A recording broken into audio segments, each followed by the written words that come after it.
Há um tipo de crueldade que não precisa de punho cerrado, não precisa de faca, de grito, de sangue visível.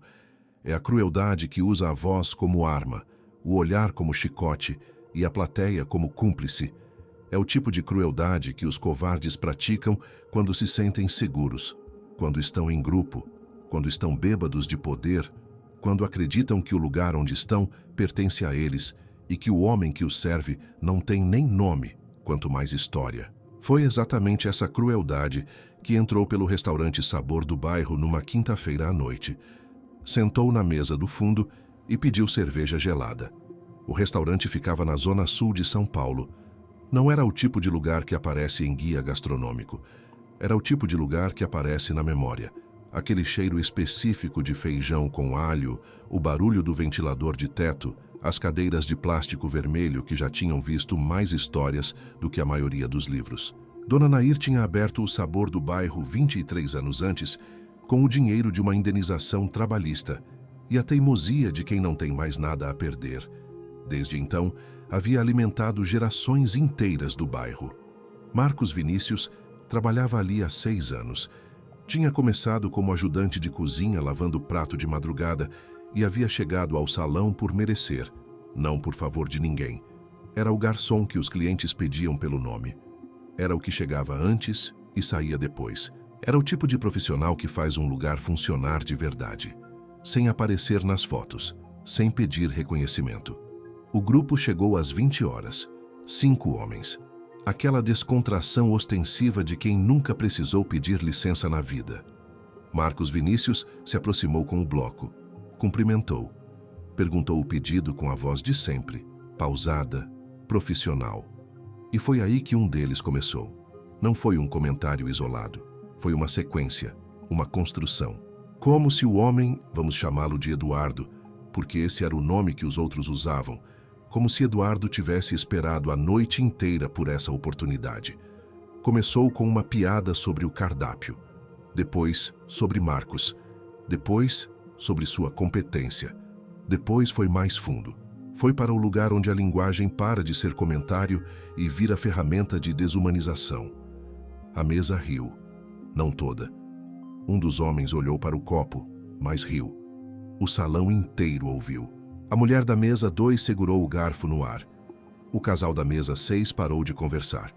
A filha de Dona Nair, que estava no caixa, ficou branca. Marcos Vinícius não respondeu. Ficou parado por exatamente 4 segundos. 4 segundos que qualquer um que já passou por isso reconhece como o tempo que leva para decidir se você explode ou se você engole. Ele engoliu. Virou as costas com uma dignidade que Eduardo nunca vai ter.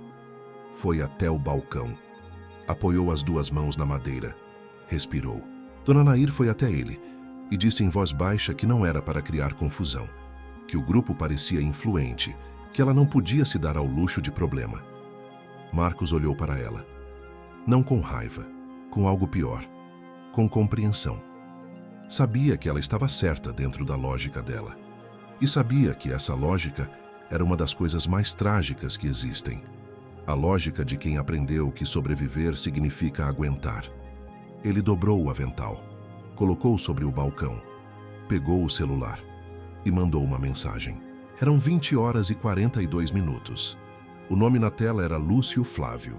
Lúcio Flávio Cardoso não tinha cargo, título ou uniforme. O que ele tinha era algo mais difícil de nomear e mais difícil ainda de replicar. A capacidade de enxergar o mecanismo por trás do acontecimento. Quando todo mundo via um fato, Lúcio Flávio via o sistema. Quando todo mundo via uma pessoa, Lúcio Flávio via a estrutura que a havia produzido. Tinha crescido na Zona Sul, trabalhado em cartório, depois em sindicato, depois por conta própria em algo que não tinha nome exato, mas que as pessoas descreviam simplesmente como resolver. Quando alguém estava sendo pressionado por um credor abusivo, chamavam Lúcio Flávio. Quando um comerciante descobria que havia assinado um contrato que não entendia, chamavam Lúcio Flávio. Quando alguém precisava de um nó desfeito, sem que o fio se quebrasse, o caminho sempre chegava até ele. A mensagem de Marcos dizia apenas: "Preciso de você, Sabor do bairro, agora." Lúcio Flávio leu, guardou o celular, pegou a jaqueta. Antes de sair, ficou parado um momento olhando para as luzes lá embaixo, com aquela expressão específica de quem não está vendo a paisagem, está vendo a possibilidade. Depois desceu. Chegou ao restaurante e não entrou. Ficou do lado de fora por alguns minutos, observando pela janela com a naturalidade de quem está apenas esperando alguém. Viu o grupo na mesa do fundo. Viu Eduardo ainda no mesmo modo. Aquele modo de homem que confunde plateia com audiência e audiência com poder. Encontrou Marcos na calçada lateral. Os dois conversaram por 14 minutos. Marcos contou tudo. Não apenas o que foi dito, mas como foi dito, em que ordem, o que os outros fizeram, o que Dona Nair pediu. Lúcio Flávio ouviu sem interromper. Quando Marcos terminou, Lúcio Flávio fez apenas 3 perguntas. Primeira: você sabe o nome completo de algum deles? Marcos disse que um havia pago com cartão na rodada anterior. O nome no cartão era Eduardo Henrique Vasconcelos. Segunda: eles chegaram de carro? Sim. Uma SUV prata estacionada na rua. Terceira: algum deles mencionou onde trabalha? Marcos pensou. Disse que um tinha comentado, de passagem, o nome de uma construtora. Lúcio Flávio ficou quieto por alguns segundos. Depois disse: vai para casa, Marcos. Isso daqui eu resolvo. Marcos quis saber como. Lúcio Flávio disse apenas: do jeito que essas coisas se resolvem, com paciência e com prova. O que aconteceu nas horas seguintes não foi violência, não foi confronto, foi trabalho. O tipo de trabalho que acontece em silêncio, que não aparece em câmera, mas que produz consequências mais duradouras do que qualquer briga. Lúcio Flávio foi para casa. Sentou na frente do computador. Eduardo Henrique Vasconcelos. O nome não era desconhecido nos registros públicos. Sócio de uma empresa de serviços em Santo André. Aparecia em 2 processos trabalhistas, ambos encerrados por acordo. Perfil em rede profissional com formação, empresa, parceiros listados, fotos em eventos corporativos. Um padrão. A construtora mencionada por Marcos era a Omega Incorporações. Lúcio Flávio conhecia o nome de um contexto específico. Havia uma disputa de terreno no bairro vizinho que havia resultado na remoção de 18 famílias. A Omega tinha ficado com o terreno. Havia sido noticiado brevemente, depois esquecido. Ele não precisava de muito. Precisava de conexão e de registro. A conexão veio de um jornalista freelancer chamado Cláudio, que escrevia para 3 veículos e tinha o hábito de guardar tudo o que pesquisava, mesmo quando não publicava. Lúcio Flávio ligou às 22h30. Explicou o que tinha. Perguntou se Cláudio tinha mais contexto sobre a Omega e sobre quem gravitava em torno dela. Cláudio levou 18 minutos para responder. Quando voltou, tinha 3 nomes. Pessoas que apareciam em eventos da Omega com frequência. Um deles era Eduardo Henrique Vasconcelos. Não era crime, não era prova de nada, era a paisagem. E paisagem, quando você sabe ler, diz tudo.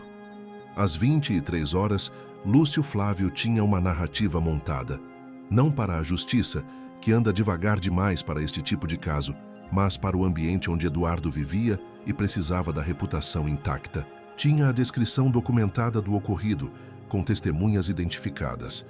Tinha o nome da empresa. Tinha o vínculo com a Omega, tinha o histórico dos processos trabalhistas. Não era extorsão, era informação. E informação, nas mãos certas, pesa mais do que qualquer processo. Às 23h40, Lúcio Flávio enviou um e-mail, apenas um, para o endereço institucional da empresa de Eduardo, listado publicamente tudo regular. O e-mail era formal, objetivo, sem ameaça explícita. Descrevia o incidente, informava que havia registro de testemunhas, informava que o relato havia sido documentado e terminava assim: esta documentação está sendo compartilhada com veículos especializados em cobertura corporativa e trabalhista. Caso haja interesse em discutir os termos de uma reparação adequada antes da publicação, o canal de contato está disponível. Assinou com o nome completo, sem disfarce. Depois foi dormir. Às 6h da manhã seguinte, havia 3 tentativas de retorno. A primeira era uma ligação de número desconhecido, sem mensagem. A segunda vinha de um endereço corporativo diferente do que havia sido contatado, o que significava que a mensagem tinha subido de nível dentro da empresa. A terceira era do próprio Eduardo, por WhatsApp, depois que o nome de Lúcio Flávio foi rastreado pelo e-mail. A mensagem de Eduardo dizia: "Precisamos conversar. Isso foi mal entendido." Lúcio Flávio ficou olhando para a mensagem por um momento. Pensou em Marcos apoiando as mãos no balcão, respirando. Pensou em Dona Nair dizendo que não podia se dar ao luxo de problema. Pensou nas palavras que Eduardo havia dito em voz alta no salão. Palavras que não serão repetidas aqui, mas que qualquer pessoa que já foi o alvo delas carrega no corpo por anos. "Mal entendido", respondeu 3 horas depois. Disse que estaria disponível para uma conversa presencial naquela tarde, às 16 horas, num café neutro público. Disse que viria acompanhado apenas de sua consciência e que esperava o mesmo de Eduardo. Eduardo chegou pontualmente. Veio sozinho, o que já dizia algo. Homens que realmente têm poder costumam trazer advogado. Homens que têm medo costumam vir sozinhos. Lúcio Flávio já estava lá, com um café na mesa e um caderno fechado à sua frente. O caderno era um acessório cênico. Estava em branco. Mas Eduardo não sabia disso. A conversa durou 50 minutos. Lúcio Flávio não levantou a voz uma vez. Não fez ameaça explícita. Não acusou no tom que o outro esperava. Fez algo mais desconcertante. Foi preciso. Descreveu o ocorrido com a frieza de quem está narrando um documento técnico. Usou palavras exatas. Citou hora, sequência, público presente. Mencionou Cláudio pelo nome. Apenas o nome. Sem dizer exatamente o que Cláudio faria ou quando. Eduardo tentou minimizar 3 vezes. Nas 3 vezes, Lúcio Flávio simplesmente continuou de onde havia parado, como se a minimização não tivesse acontecido. No fim, Eduardo perguntou o que Lúcio Flávio queria. 3 coisas. Primeira, que Eduardo voltasse ao restaurante. Pedisse Marcos Vinícius pessoalmente e se desculpasse. Não por mensagem, não por representante, em pessoa, no salão, diante de quem estivesse lá. Segunda, que a empresa de Eduardo fizesse uma doação formal à Associação de Moradores do Bairro. Valor definido, recibo emitido, sem anonimato. Terceira, que os outros 4 homens da mesa soubessem o que estava sendo documentado sobre aquela noite e o que aconteceria se houvesse reincidência em qualquer contexto semelhante. Eduardo ficou quieto por muito tempo. Depois disse que a terceira condição era impossível de garantir. Lúcio Flávio disse que entendia e que, nesse caso, a documentação seguia o caminho previsto. Eduardo concordou com as 3. Não porque era um homem honrado. Era exatamente o oposto. Era um homem que entendia a lógica do custo e do benefício e havia calculado que o custo de resistir era maior do que o custo de ceder. Às 18h20 de uma sexta-feira, Eduardo Henrique Vasconcelos entrou no restaurante Sabor do Bairro. Veio de terno, sem os amigos, com uma expressão que não era exatamente arrependimento, mas era o mais próximo que um homem como ele conseguiria chegar disso. Marcos Vinícius estava no turno. Soube da visita com 10 minutos de antecedência. Lúcio Flávio havia ligado para avisá-lo, porque a dignidade exige preparação, e preparação exige informação. O salão tinha o movimento normal de sexta-feira. Mesas ocupadas, conversas paralelas, o ventilador de teto girando. Eduardo pediu para falar com o garçom Marcos Vinícius. Marcos foi até ele. Ficou parado, em pé, com os braços ao lado do corpo. O que Eduardo disse durou menos de 2 minutos. Não foi um discurso. Foi uma declaração. Ainda que desconfortável, ainda que claramente ensaiada. Ainda que produzida pela pressão e não pela consciência. Disse que havia se comportado de forma inaceitável. Disse que havia usado palavras que não deveriam ser ditas por ninguém, em lugar nenhum. Disse que pedia desculpas. O salão ficou quieto o suficiente para que as palavras chegassem a mais gente do que Eduardo gostaria. Marcos ouviu tudo. Quando Eduardo terminou, ficou quieto por 3 segundos. Os mesmos 3 segundos da quinta-feira, mas com peso diferente. Depois disse apenas, "Tá bom." Virou as costas. Voltou ao trabalho. Não sorriu. Não estendeu a mão. Não transformou o momento em reconciliação cinematográfica, porque algumas coisas não se reconciliam, apenas se registram. Dona Nair, que estava no caixa, assistiu a tudo sem dizer nada. Quando Eduardo saiu, foi até Marcos e colocou a mão no ombro dele por um segundo. Só um segundo. Depois voltou para o caixa. Lúcio Flávio não estava no restaurante naquele momento. Estava em casa, fazendo outra coisa, porque é isso que as pessoas que realmente protegem fazem. Organizam as condições para que o momento aconteça e então saem do caminho para que o protagonista seja quem deveria ser.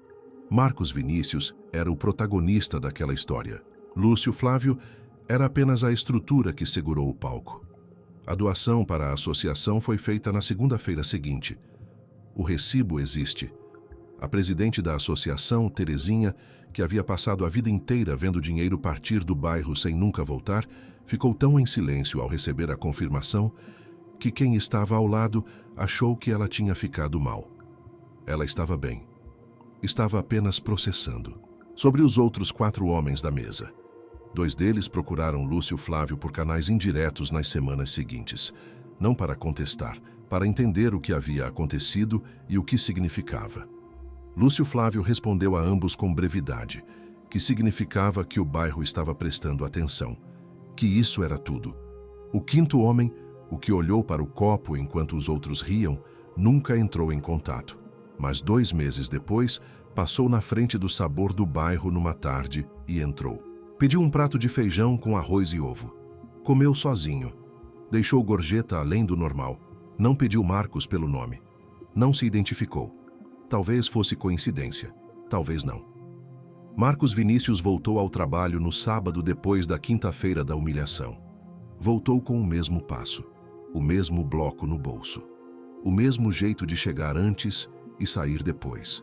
Mas algumas pessoas que o conheciam bem disseram que havia algo diferente, não na postura, que continuava igual. No olho, como se o olho soubesse de algo que o resto do corpo não precisava exibir.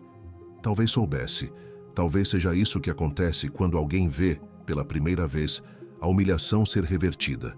Não apagada, que isso é impossível, mas revertida, documentada, devolvida com juros que não se medem em dinheiro.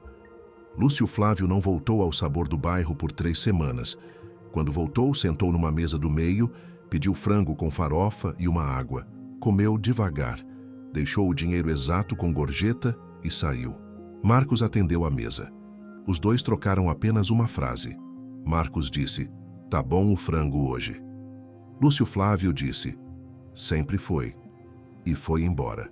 Há histórias que acontecem todos os dias nas cidades grandes e que ninguém vai saber. Porque quem sofreu prefere esquecer, porque quem causou prefere que esqueçam. E porque o espaço entre essas 2 preferências é exatamente onde a impunidade mora. O que aconteceu naquela quinta-feira não foi revolução. Não foi justiça formal. Eduardo Vasconcelos continua fazendo negócio, continua existindo com toda a estrutura que o produziu intacta. O mundo não mudou. Mas Marcos Vinícius dobrou o avental naquela noite e foi embora com a dignidade que alguém tentou tirar dele. E voltou. E continua voltando. Isso não é pouco. Isso é quase tudo. Se essa história chegou até você, é porque ela ainda estava guardada em algum lugar. No olhar de quem viu, no silêncio de quem aguentou, na memória de quem entende que o menor ato de resistência documentado vale mais do que 1000 discursos sobre dignidade. Se você chegou até aqui, já sabe que essas histórias existem, que elas continuam acontecendo e que alguém precisa contá-las. Ativa o sininho, compartilha com quem precisa ouvir e a gente se vê no próximo vídeo.